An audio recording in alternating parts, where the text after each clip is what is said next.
السلام عليكم. هذا بئر ماء في اليمن في خولان الطيال، قاموا بحفرها يعني بئر ماء من أجل المزارعين يسقوا الزرع.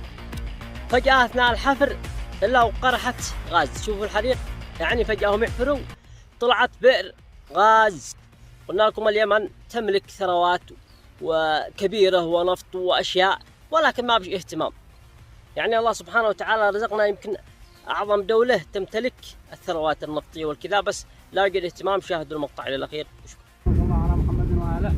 اليوم 30 ذي الحجة، آخر يوم في سنة 45 أثناء منطقة الهجرة، هجرة توكان في بني سحام في قرية الطيال، يحفروا بئر للشرب والزراعة، وبعدين طلع غاز. وكما